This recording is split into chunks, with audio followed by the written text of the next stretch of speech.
2024 के चुनाव की तैयारी नहीं है। ये 2024 से पहले बिहार प्रदेश में होने वाले मध्यवर्ती चुनाव की तैयारी है कि मौजूदा गठबंधन अपना कार्यकाल पूरा करे, ऐसा लगता नहीं है। दोनों घटक दल हैं, भारतीय जनता पार्टी और जनता दल यूनाइटेड। अभी कई ऐसे पड़ाव हैं जहां पर उनका मतभेद खुलकर सामने आएगा। जब आपके विचार नहीं मिलते हैं और सिर्फ सत्ता का सुख पाने के लिए अगर दो लोग मजबूरन आपस में बंधे रहें तो ज़्यादा लंबे समय वो बंधन चलता नहीं है, वो रस्सी टूटेगी ही। आप देख रहे हैं number 1 digital news channel TD news, सच्ची और बड़ी खबर। नमस्कार, टीडी न्यूज देख रहे हैं आप। मैं हूं आपके साथ प्रतिभा सिंह। लोजपा के नेता चिराग पासवान ने आज सदस्यता अभियान की शुरुआत की। चिराग पासवान ने 2024 से चुनाव को लेकर बड़ी बात कही। चिराग पासवान ने कहा कि 2024 में चुनाव से पहले बिहार की सरकार गिर जाएगी। बिहार में मध्यवर्ती चुनाव होना तय है क्योंकि एनडीए और बीजेपी के बीच कुछ भी सही नहीं है। और क्या कुछ कह रहे हैं चिराग पासवान, देखिए इस वीडियो में। 2024 के चुनाव की तैयारी नहीं है। ये 2024 से पहले बिहार प्रदेश में होने वाले मध्यवर्ती चुनाव की तैयारी है। मैंने बार बार इस बात को कहा है कि मौजूदा गठबंधन अपना कार्यकाल पूरा करे, ऐसा लगता नहीं है। और परिणाम स्वरूप बिहार में जल्द मध्यवर्ती चुनाव होंगे।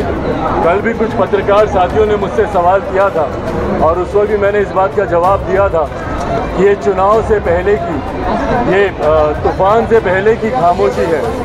अगर किसी को लग रहा है कि भैया गठबंधन में सब ठीक हो गया, अभी पड़ाव दर पड़ाव गठबंधन मौजूदा सरकार के जो दोनों घटक दल हैं, भारतीय जनता पार्टी और जनता दल यूनाइटेड, अभी कई ऐसे पड़ाव हैं जहां पर उनका मतभेद खुलकर सामने आएगा। जातीय जनगणना पर भले एक पक्ष में सब दिखने का प्रयास कर रहे हैं, पर उनके जब विभिन्न खंडों पर जब चर्चा होगी उसमें मतभेद सामने आएंगे। जनसंख्या नियंत्रण कानून के वक्त आप देखेंगे विरोधाभास खुलकर सामने आएगा। सीए एनआरसी को लेकर इन लोगों के मतभेद खुलकर सामने आएंगे। राष्ट्रपति चुनाव अभी होने वाले हैं, चुनाव आयोग संभवतः जल्द उसकी भी अधिसूचना हम लोग के समक्ष आएगी। उसको लेकर दोनों गठबंधन के घटक दलों के बीच में क्या सहमति बनती है, नहीं बनती है, तो तमाम अभी ऐसे पड़ाव हैं। देखिए, जब आपके दिल नहीं मिलते हैं, जब आपके विचार नहीं मिलते हैं और सिर्फ सत्ता का सुख पाने के लिए अगर दो लोग मजबूरन आपस में बंधे रहें तो ज़्यादा लंबे समय वो बंधन चलता नहीं है, वो रस्सी टूटेगी ही। उसका परिणाम होगा कि बिहार में विधानसभा के मध्यवर्ती चुनाव होंगे, जिसकी तैयारी आज से लोक जनशक्ति पार्टी रामविलास ने औपचारिक तौर पर भी शुरू कर दी है।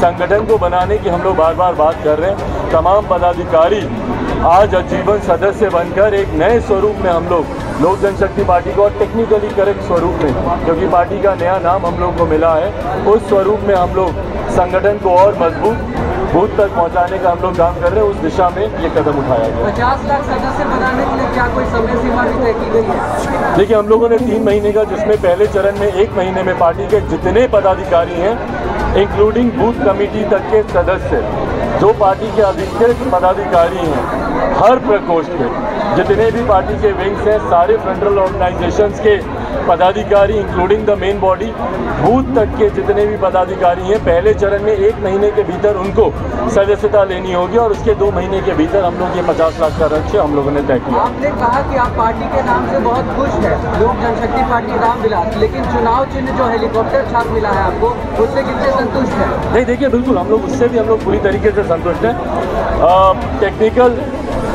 कारणों की वजह से हम लोग अभी पूरी तरीके से अधिकृत नहीं है हेलीकॉप्टर को बोलने के लिए, पर लोक जनशक्ति पार्टी रामविलास जो नाम हम लोग को मिला है, वो नाम से पूरी तरीके से हम लोग सहमत हैं और हम लोग चाहते हैं कि इसी नाम के साथ लोक जनशक्ति पार्टी रामविलास आगे बढ़े।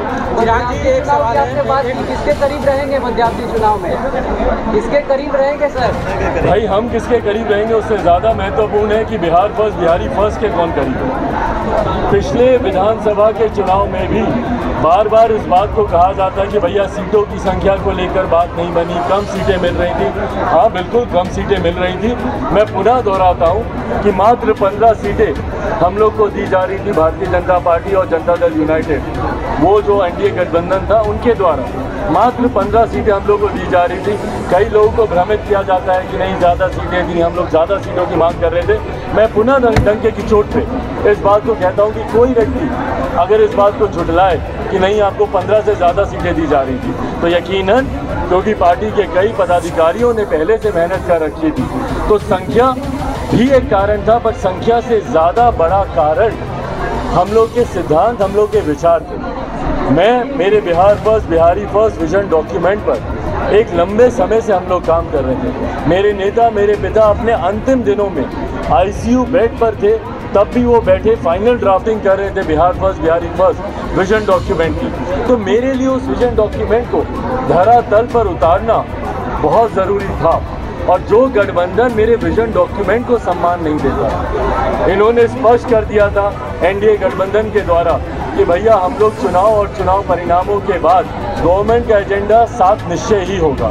भाई मैं 7 निश्चय पे मैं विश्वास नहीं रखता, और मैंने उस वक्त भारतीय जनता पार्टी से भी आग्रह किया था कि भैया आपको भी अपना एजेंडा डालना चाहिए गवर्नमेंट एजेंडे में। भाई महागठबंधन के समय 7 निश्चय बनाया गया था। 7 निश्चय एनडीए गठबंधन का गवर्नमेंट एजेंडा नहीं है। ये